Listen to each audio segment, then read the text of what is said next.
여러분 안녕하세요. 희예스입니다. 여러분 최근에 금리가 동결됐나요? 인상됐나요? 아니면 인하됐나요? 요즘에 물가 상승률은 어떠한가요? 고용률, 실업률, 경상수지, 무역수지 이런 개념들에 대해서 잘 파악하고 계신가요? 너무 어렵다고요? 그러면 만약에 물가가 오른다면 상대적으로 내 월급은 왜 적게 느껴지는 걸까요? 이것도 어렵다고요? 그러면 여러분의 신용점수는 얼마인가요? 파악하고 계신가요? 설마 이것도 모르시는 건 아니겠죠? 만약에 지금 제가 말씀드리는 부분에 대해서 대답을 못하셨다라고 하신다면 이 영상을 보시는 여러분 역시 금융 문맹일 가능성이 상당히 높습니다. 미국의 중앙은행장을 거친 앨런 그린스펀이라는 사람은요, 그냥 문맹 그 자체는 삶에서 불편함을 느낄 뿐인 거지만 금융 문맹은 살아갈 수 없다. 삶을 영위할 수 없을 것이다 라는 얘기를 했습니다. 글을 못 읽는 것은 불편함을 느끼는 것에서 그치지만 금융 문맹, 그러니까 경제랑 금융에 대해서 제대로 파악하고 있지 못한 사람은 이 삶을 제대로 살아갈 수가 없다 라는 아주 무시무시한 얘기인 거죠. 실제로 우리 같은 성인들도 상당수는 금융 문맹이라고 합니다. 자, 근데 여러분, 내가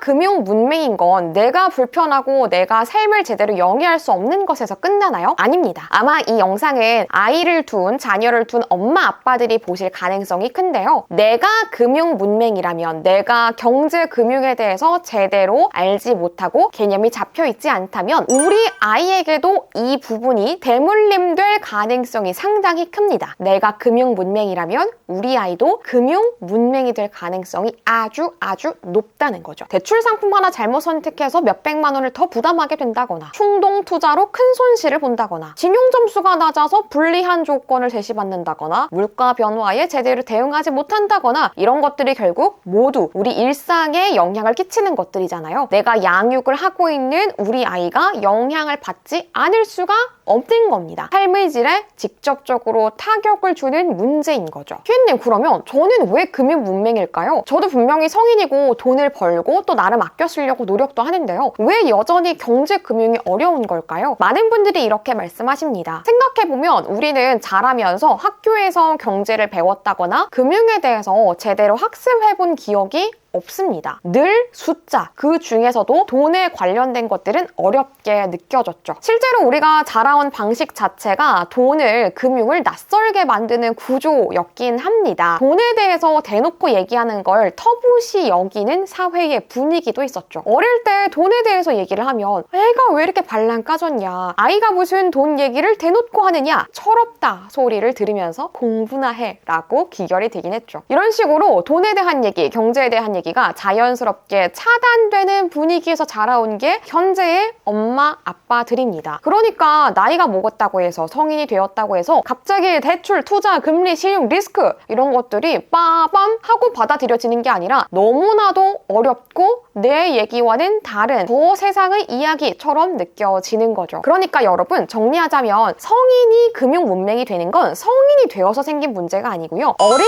시절의 경험들이 계속해서 누적이 된 결과물인 겁니다. 그러면 우리는 이 생각을 확장해서 이렇게 생각할 수 있어요. 아, 그러면 내 아이도, 우리 아이도 나처럼 어릴 때 돈에 대해서 터부시한다면, 내가 계속해서 아이가 돈에 대해서, 경제에 대해서 자유롭게 얘기할 수 있도록 판을 깔아주지 않는다면 나아가서 우리 아이도 금융 문맹이 될 가능성이 높겠구나. 우린 이러한 결론을 반드시 마주해야 됩니다. 희애님, 저 근데 아이에게 돈 아껴 써야 돼, 그건 낭비야, 이런 식으로 계속 경각심을 주고 있어요. 아니요, 이건 경제교육이 아닙니다. 마침표, 느낌표로 얘기하고 계신 거잖아요. 이런 식으로 아이에게 일방적으로 된다, 안 된다를 주입하시면 여전히 아이에게는 돈이 어렵고 내가 혼나지 않게 조심해야 되는 대상, 이런 식으로 기억될 수 있습니다. 결국 나아가서는 이 아이도 금융 문맹이 될 가능성을 우리가 스스로 높여주고 있는 거죠. 희애쌤, 그러면 어떻게 해야 될까요? 성인이 금융 문맹이 되고 나서 이걸 바로잡는 건 어렵지만요. 아직 아이인 상태에서, 미성년자인 상태에서 금융 문맹 이 되지 않도록 예방하는 건 생각보다 쉽습니다. 어렵지 않아요. 계속해서 도너리 비리치 팔로우업 해주시면 되는 거고요. 무엇보다도 아이들은 개념을 외우는 게 아니라 경험으로 받아들이는 게 너무너무 중요합니다. 주입시키는 게 아니라